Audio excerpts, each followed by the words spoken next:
Hello once again, friends. I'm Dr. Carol, and welcome to Relationship Prescriptions. Today, I'm going to share with you something rather personal. Recently, I was invited to be on a radio program with my good friends Evelyn Davidson and Judge Edna Staudt. Evelyn has been doing this radio program for well over 30 years, and in her 80s, she is still growing strong. Evelyn invited us to do this radio program with her, focusing on from morning to morning. That's from M-O-U-R-N-I-G to morning, M-O-R-N-I-N-G. Judge Edna, Evelyn, and myself have all experienced grief. As you may hear Evelyn reference a couple times in this program, she lost her brother as a young adult as a result of murder. Judge Edna Staudt lost her husband just a matter of months ago. And if you've been listening for a while, you know that my husband Al passed away about 2.5 years ago. 2 Corinthians says that we as believers do not grieve as those who have no hope. We grieve, but we grieve differently. And on this radio program, the three of us talked about what that difference is, what difference our faith makes for the grief journey as believers. What does that look like? Now, in this program, we're going to share some excerpts from a much longer radio program, but I think these excerpts will help you see what the grief journey is like for believers. And I hope this is meaningful and a blessing to you. We're going to talk about the side of personal grief. You know, how hard it is when you lose something that's so much a part of your life to begin to live it with joy and the fullness of God's Holy Spirit. So, Dr. Carol, give us a background. God brought me and my husband together just about 10 years ago now. Just this year, this spring, it was 10 years. And I knew when God brought my husband and I together that, barring a miracle or Jesus' imminent return, that the day would most likely come from a human perspective when I would need to lay him to rest. He was a little older than me. He had some health issues. And that time came just over 2 years ago. It was something that, although I didn't want it to happen nearly so soon, there were some aspects in which my husband's death was not a complete shock. And yet, I don't think anything in my life could have prepared me for the exhaustion, the disorientation, the loneliness. When you lose a spouse, everything changes. Nothing is the same anymore. And you may hear that and think, well, yes, of course. But the littlest things like, what food do I buy at the grocery store? What time do I get up in the morning? Do I leave the light on at night? There's nobody to open the door when I come home after having been away. And just multiple things. So it's a completely disorienting kind of sense. It's a wilderness to walk through. But what I have learned over the last little over 2 years is that when Paul talks about in 1 Thessalonians that we don't grieve as those who have no hope, Paul said, I don't want you as believers who have lost loved ones to grieve in the same way that those who don't have hope. We grieve as believers, but we grieve differently. And I've learned how it's possible to have mountainous grief with irrepressible pain that you just, it's hard to see beyond the moment, and at the same time have hope too. Because we know the end of the story, it's possible to have both that pain and that hope at the very same time. I think on one hand, some believers feel like if I trust in Jesus, I'm not going to hurt. That's not true. But it does make a difference. Our faith, our knowing the end of the story, our knowing Jesus as we do, changes the way we go through grief. And I have experienced that personally through these last couple of years. You know, Dr. Carol, Judge Edna Staudt has walked through that same experience, just has How long ago, Edna? It's not been quite 6 months, January. Yeah. How like that has your life been? It's very true, the confusion. But what I described was, someone asked me what was the first feeling you had. Was it just a loss? I mean, you're gone. You've left me. Part of You're gone. Yes. And of course, I knew that he had gone to heaven and he'd made that trip, and I knew where he went, but it was not a lot of consolation to me. And I described the grief as being intense. Deep inside, just gut-wrenching, and I just couldn't take my breath. I just almost passed out because it was such a shock to my system, even though, like you said, you may expect it. But when that moment happens, he was at home, and I found him, and it's just gut-wrenching. But then you move towards, out of that grief, the severe crying and everything, because you love him greatly, then of course you're going to miss him greatly.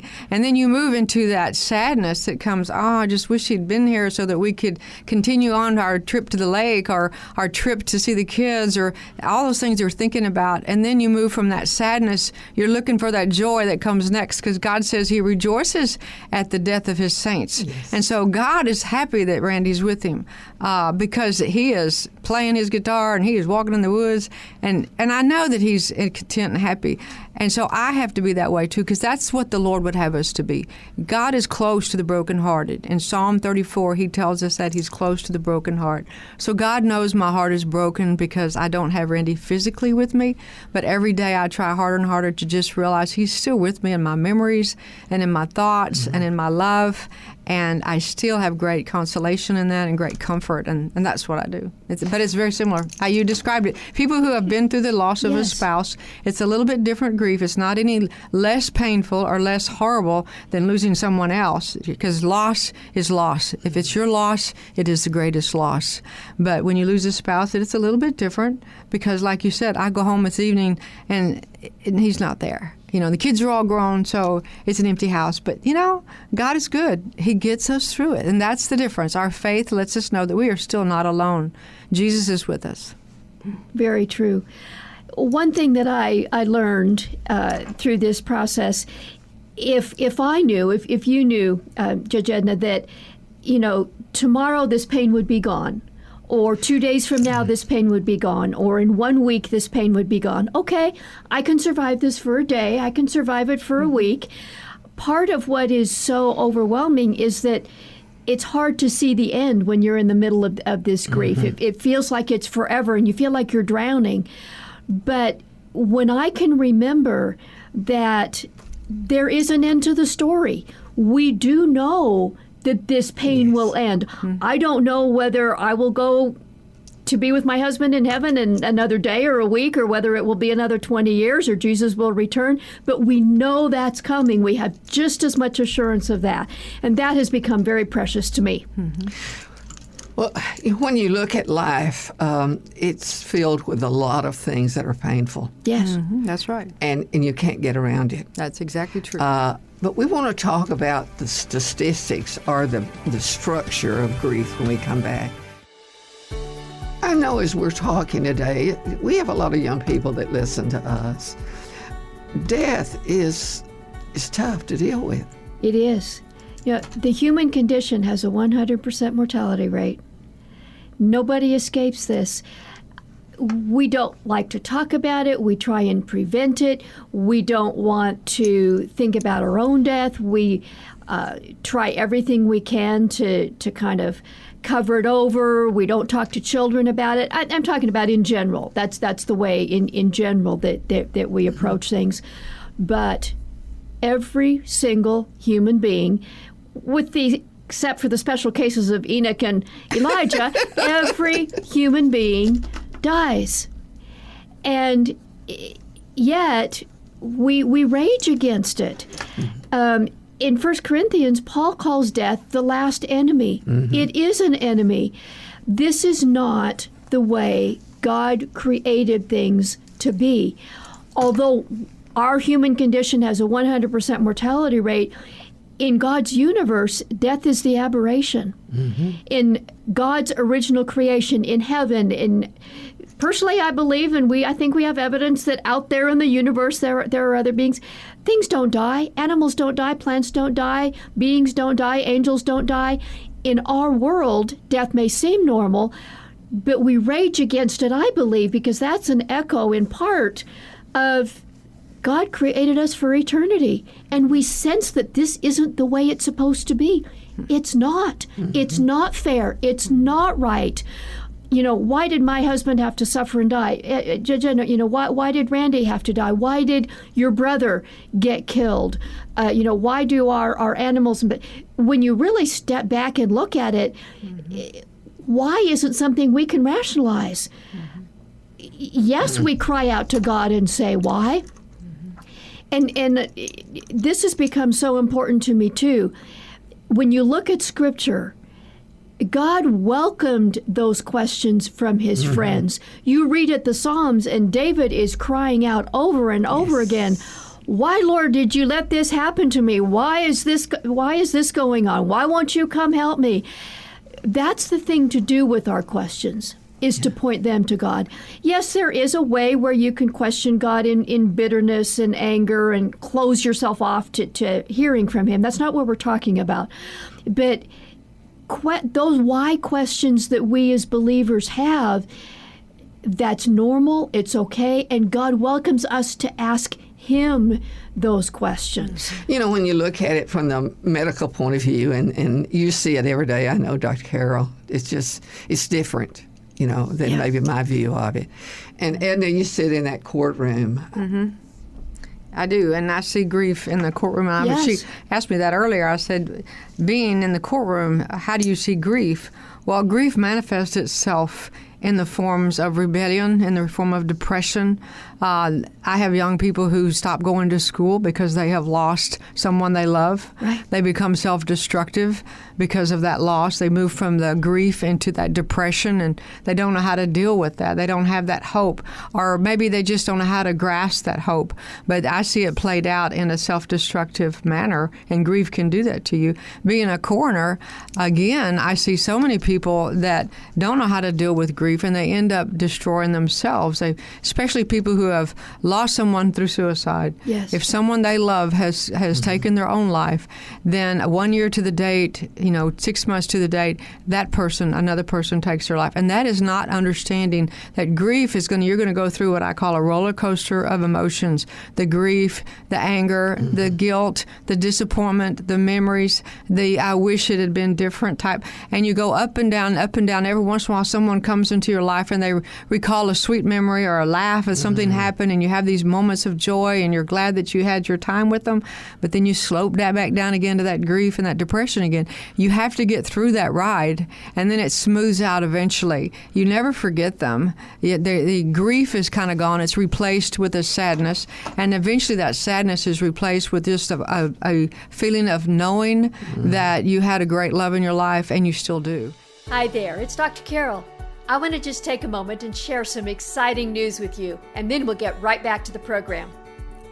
Are you experiencing emotional well-being, healthy relationships, and a life filled with joy? Or does it seem like you'll never be able to get past your negative mindsets or behavior patterns? How can you have the kind of life God wants for you? Join us on Saturday, September 15th in Austin, Texas, for a special 3-hour event designed with you in mind, to not only learn how it's possible, but also the steps to lasting change. You'll be impacted by powerful teachings and get equipped with practical tools that will transform not only your mindset, but also your spiritual journey and relationships. Discover how spiritual transformation happens. Visit our homepage at www.drcarolministries.com and click the Change Conference banner, or check out the show notes for more information and the link to register. Why is it that we feel guilty when we get in the depressed areas or the discouraged areas? Well, we do. I think is because being a caretaker to that person, whether you're a parent with the responsibility of taking care of your child, or if you're the spouse taking care of your spouse, whether they're sick or not sick, you still have a sense of responsibility to that person. And so when you are in that role, even a friend can sense a responsibility to a friend. I wish I had called you one more time. I wish I had come by one more time. time. So those people that are close into you, that you have some sense of an accountability to or for, I think that's where the grief comes in. And especially those of us like me, I felt responsible for his health care to a great degree. Yeah. And so I've had to fight that sense of I should have done this, I wish I hadn't have done that. And you just have to work through it and realize that, in every step that we take, every day we should do the best that we can with the knowledge that we have with the best intent of heart. And when you do that, when you look back and say, well, maybe that wasn't the right thing to do, but at the time, that seemed like the best thing to do with what I knew. And you just have to remind yourself that that's what you did. But that's the devil. That is the enemy. And that is when you are in grief, you are going to be attacked, whether it's through grief or sadness or whatever challenge you're going through. You're going to have that devil come at you and just attack your mind with you should have done that or you should have done this. And as Christians, you should recognize that and say, devil, shut up, get behind me. Quit putting there's no condemnation to those who are in Jesus Christ, and there is no condemnation of me because I did the best I could do with what I had. Yeah. And you have to talk to yourself out loud sometimes to make sure that you move forward. It's a growth process, too. Yes. How do you sit different, or how do you sit in the medical world, Dr. Carol? I think it's a very rare thing where losing a loved one, you don't have to wrestle with guilt. Sometimes that can just be simple regrets. Oh, I wish I had said something different. Or like you were describing, I wish I had called that person again, especially someone who takes their own life. All the family members are going to deal with that. I think it's helpful sometimes to realize that there's true guilt and false guilt. False guilt is where you feel responsible, but in reality, you're not. You can't, for example, force your loved one to take care of themselves medically or to choose different friends or to not use drugs or whatever. Yes, we all have a role in each other's lives, but sometimes we can take on false guilt. And then I just want to speak for a minute about true guilt, because there are times when we know that we have caused our loved ones pain, whether directly or indirectly related to their death, but we are all fallen human beings. We all wound each other. We all get wounded. And some of that heaviness can be especially acute going through grief. I think we need to remember that there is only one person who can forever remove our guilt, and that's to place it onto Jesus. And I just want to encourage anyone listening who is wrestling with that guilt, whether it's directly about the death of a loved one, passing on of a loved one, or something else. If you are wrestling with that guilt, there's one person who takes it away, and that is Jesus. Just turn it on to him. Some people will say, well, I asked for God to forgive me, but I don't feel forgiven. If God says you're forgiven, do you really think you know better than he? If he says you're forgiven, bigger than he is. Just choose to believe that. Your feelings may take some time to catch up. Yeah. Like Judge Edna was saying, you have to keep walking, you have to move forward and through it. But place your guilt on him. He can take it. God lives outside of time. We feel the pain of time. And God recognizes that.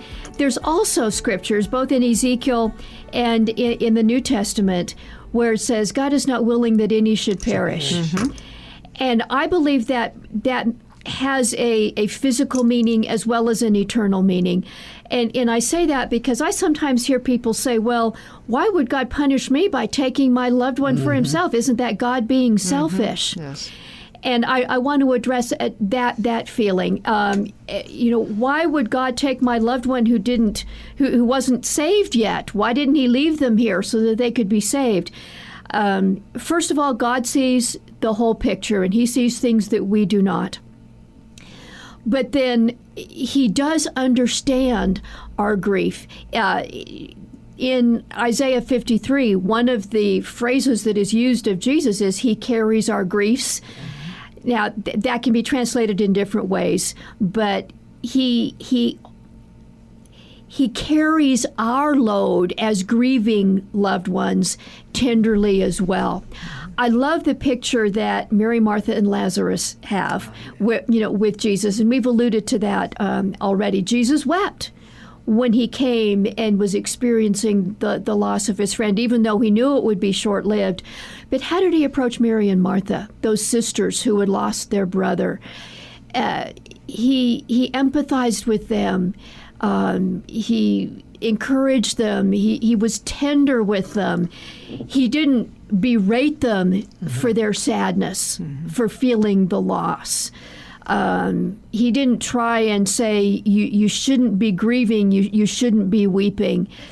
He wept with them, he joined with them, feeling the loss of his friend, but also the sisters in their pain.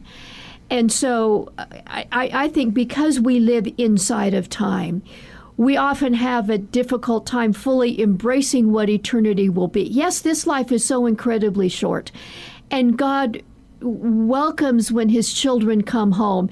I said at my husband's homegoing service, at Al's homegoing service, it doesn't matter how many years we live on this earth, it's never enough. Yeah. We always want more, whether it's a moment and a baby dies, or whether it's a long, many decades of life, it's never enough. Only in eternity will it be enough. My husband Al is now experiencing enough. And yet God is just as present in our pain right now. Just because he rejoices and he can see eternity, it's not that he doesn't feel our pain or that we have to minimize our pain and deny our pain. It can be both and. And that's why I said at the beginning, I've learned what it can be like to feel that overwhelming pain and loss and hope at the same time. The hope does not mean we don't hurt. Yeah, that's true. But hoping means we can get through that journey of the wilderness of grief. Well, I said Jesus is our rope of hope. He's tied to us so tightly. And, one of the things that Mary and Martha did, they kind of blamed him. But Sure they did. You didn't get here fast enough. Right. I did that. I did that, and I learned my lesson. One of those examples of Jesus is the one to point our questions to. We have to stick around long enough for him to answer. Yes. we have to allow him to speak into our minds. I can still remember a couple important moments when God did that for me as I was walking through the first months of after the loss of my husband. We have to allow him to answer, but we can ask him that. Lord, where were you when my brother died? When and he accepts those questions. Just stay around long enough for him to answer. Then who am I to complain where I'm at in my 60s, soon to be 70, but I'm not there yet. But I just want to say, into this discussion of grief, I'd like to bring to the table, to those who are in that process right now, John 5. And it's the story of the man who sat by the well. And when Jesus came up to him, he said, "Don't you want to get well?" And he said, he said, "Nobody will take me and put me in the water." And then he said, someone beats me every time to the water. Right. And he's blaming others. He blamed the man that wouldn't take him, and he blamed the man that beat him there. And Jesus' response to that, as far as blaming others for where you are and what you're going through and the feelings that you feel, he said, "Get up and walk." And that was the message to me when I found myself wallowing in the self-pity and in the grief and in the remorse and the guilt and all the things I was going through. Jesus said, "Get up." Yeah. Because I didn't want to stay there. I knew God did not want me to stay there. It's perfectly okay. God's grace was covering me through all of those horrible emotions and feelings and tears. And I knew God was just holding me and said, "Yeah, I know it hurts. I know you're sad." But he said, "Get up." He said, "It's going to be okay. We're going to walk through this, and your life is victorious. You have a life with me still." And so it's that get up that is carried me through. Get up, yes. And if you want to have joy in your life, then go get it. It's not going to just come to you. You have to reach for it. Just like Paul stepping out of the boat into the water. He didn't walk on the water till he took the first step. So you have to take that first step. We sometimes pray for God to magically fix us. God, take my pain away, take my grief away, make me get over this. But I love that analogy, Edna, because there are steps that we have to take. Mm-hmm. I tell people if they ask me, what am I supposed to do? I'm in the middle of this and I can't see my way out. Just one step at a time. Healing is something you choose. Healing is something you invest in. Healing is something you actively go after. And you're going to be tired. You're going to be confused. You may not feel like you know what to do, but just keep walking. Just take another step. It may be slow. You may have to backtrack a bit. You may have to take some detours. There's things you're going to learn. There's things you're going to be surprised by. There's things that are going to feel overwhelming and take longer than you thought. And then one day, if you keep walking, if you keep taking one step after another, one day you're going to realize, I'm not drowning quite so much. I can take a breath. The sun is coming out. I can experience a moment of joy. I can see my grandchildren and relish in their opening presents and not be overwhelmed. Yes, I wish I wish Al was there, but that pain is not overwhelming. I can truly enjoy this moment.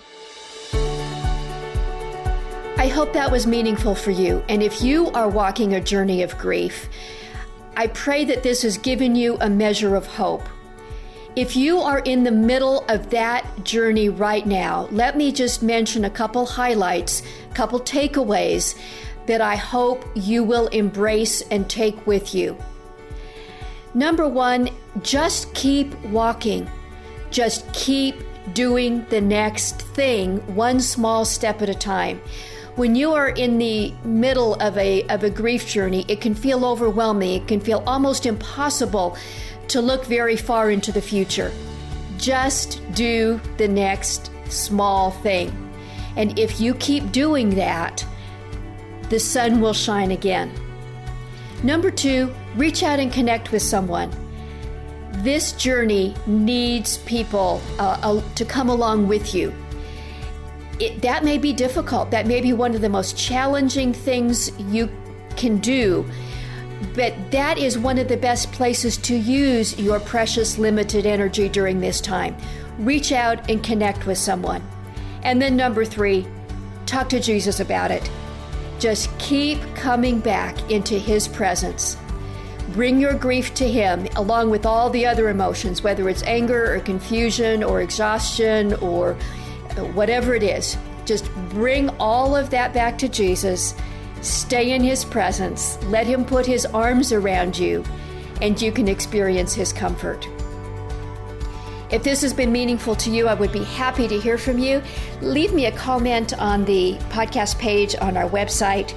And until next time, may God bless you.